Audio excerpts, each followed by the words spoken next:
Well, with the rumors and speculation that Ring of Honor might soon be finding a new home, Jim Cornette gave his 2 cents on how he would book the return of Ring of Honor, or how it should have been booked to begin with, after criticizing the way Tony did it, of course. Check out this clip. Well, remember we say he announced it like 15 minutes after he signed the contract? Because he has no restraint. He has to blurt everything out.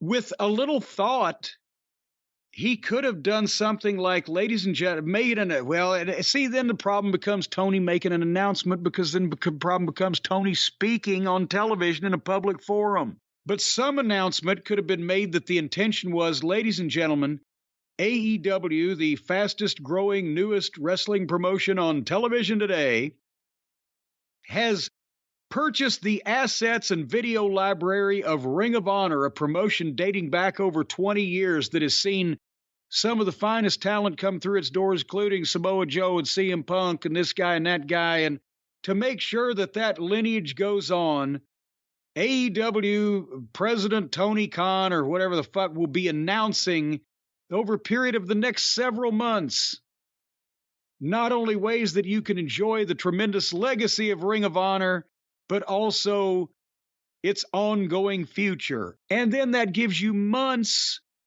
to plan for potentially a one-night tournament. You know, an 8 or 12-man one-night tournament on pay-per-view for that particular audience. And then you've established a world champion. Perhaps if you'd have done it in some coherent way, you could have sold the network on having your Friday night program be Ring of Honor. AEW presents Ring of Honor. Yeah, starting fresh and holding a tournament or something to crown a new champion was certainly one way to do it. I wouldn't be opposed to that. That's not a wrong way to do it. And then even Cornette said he just kind of pulled that out of his ass. You know, he'd probably be able to come up with something better if he sat and thought about it. But I don't necessarily have a problem with the way Tony Khan did it, to be honest with you. Some things, yes, and we'll talk through it here. But you know, to just exist in pay-per-view only, like, they're not missing Ring of Honor pay-per-views. They're just missing the active week-to-week TV show. So I like the idea that Tony continued the pay-per-views. I think that's the way to go. I think had you just not done anything, you'd almost kill off Ring of Honor completely. But to keep the pay-per-views alive, you're still keeping somewhat of the Ring of Honor fan base, even though this is now, they're very much kind of turned into AEW Presents Ring of Honor. Which was, you know, something that Cornette had said too. You know what I love, though, is I love his idea. You know, he had said on here, and I've seen other people say it too. I've talked to people in the comments section about it before. Ring of Honor should be Rampage. Rampage is a dead show. It's a dead brand. It's done. It's Tony needs to recognize when a brand is dead. Even if he were to start booking better shows, you know, better cards on Rampage, it's going to take months for that reputation to start to build back up of, hey, okay, we got to start watching Rampage again. And, you know, even if, look, they hot-shotted Rampage this week, you know, and look, I'm not buying into that either. Tony Khan said, oh, I'm going to start to focus on Rampage again. No, he said that before All Out, and nothing changed. So I don't buy that just because this was a decent little card he put together for this week's Rampage, that suddenly is just every week's going to be must-see again. It's not. So he instead of trying to keep that dead brand alive and just watch it die a slow breath, rebrand it to Ring of Honor. Hopefully that's what they're doing. I don't know what Tony's been working with the network.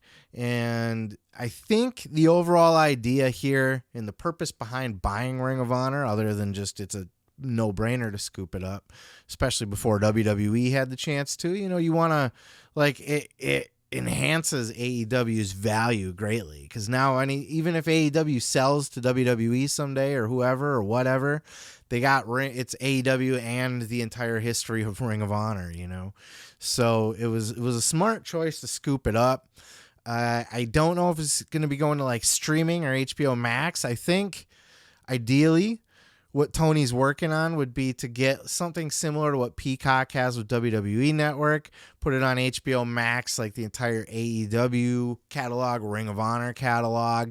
And I think if Tony gets that deal, he'll probably look to scoop up some other catalogs as well. Look, we could see Tony end up buying the fucking Pro Wrestling Guerrilla catalog, or, you know, because that's kind of the Ring of Honor for a lot of these AEW guys, right? The Reseda crew, the Young Bucks faction, all those West Coast guys on PWG. That's a good move, but I really think Ring of Honor TV should be Friday nights. It should be get rid of Rampage. I don't know that. So now you got a problem with Dynamite because 2 hours is a short time to pack a lot of people into, but 3 hours is let's not do that. Let's not do 3 hours. You're probably going to need to trim your roster for AEW, or, you know, start moving some of those people over to Ring of Honor full time and kind of do your divide there and do Ring of Honor on Friday nights, man. That's the way to go. That's how you do this. That's how you rebrand Ring of Honor. Who knows what's going to be happening? That's the exact direction I would like to go. And look, you're going to get your attention on Friday night again. People will tune in for that first episode. And if it's a hot episode, they're going to tune in the next week. And then you just don't shit the bed with it. You keep it hot. And if it has its own separate roster, instead of, you know, all these guys are on Dynamite and then the leftovers are on Rampage, now it's only guys on Ring of Honor, only guys in it. You could have crossovers and stuff like that, but worlds collide type shit. But if you keep them mostly separate, Ring of Honor will be must see on Friday nights. And I truly believe in that. And I believe in the Ring of Honor product. And I think Tony's going the right direction with a lot of it. Like this dog collar match with the FTR and in the Briscoes. Fucking, oh my God, right?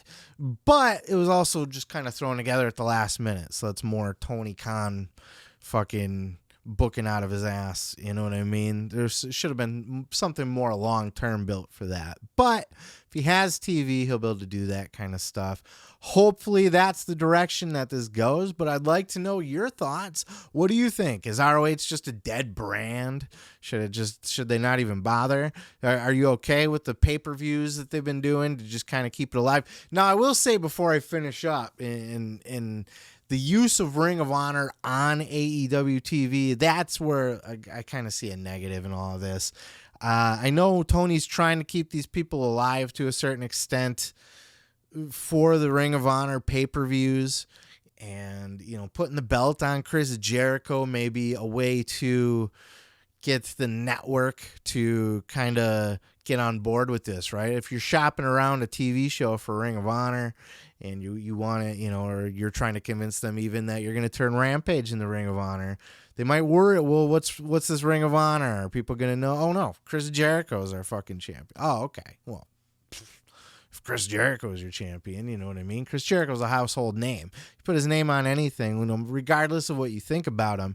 For these Hollywood type, studio type, network type people, they don't know that, you know, Marky Mark out in fucking Florenceville, Tennessee, hates Chris Jericho because he thinks he's fat and he's too old and he shouldn't wrestle anyway. They don't care about any of that. Networks see Chris Jericho, megastar, household name, the Masked Singer, blah, blah, blah, blah, blah. You know what I mean? That's all you need. So that was a smart move in that sense. But it has been a drag on AEW TV. I think, you know, to a certain extent, the Ring of Honor AEW roster is kind of indistinguishable from each other. You got Samoa Joe holding belts, the two TV titles basically in each company. You got fucking Wheeler and Garcia are competing in both. Now Jericho's in both. FTR's in both. Like, separate this fucking roster. You know what I mean? I wouldn't have even had a problem if you had Ring of Honor matches on AEW. And I would have been sneaking those bitches in on Rampage back then, even before I got the network's approval to change Ring of Honor to, or Rampage to Ring of Honor. I would still fucking be featuring Ring of Honor talent more heavy on that show than on the flagship of Dynamite. But what do you guys think? Let me know down in the comments. I've yacked about this enough, but I am confident and excited for the future of Ring of Honor. It's going to suffer the same pitfalls as AEW with Tony Khan trying to be the booker of everything again. He should really delegate that stuff, like really delegate that stuff. But I think there's potential here anyway to revive that brand and make it a good number 2 to AEW and almost, or even like a equal, if that's their second show, it could be like an NXT to WWE in a lot of ways. Let me know your thoughts. On to the next. Oh yeah, thanks for checking out the video. Yeah, don't forget to subscribe. Don't forget to like it if you liked it. Yeah, and you can check out full episodes each and every Sunday right here on the channel. Oh yeah, dig it.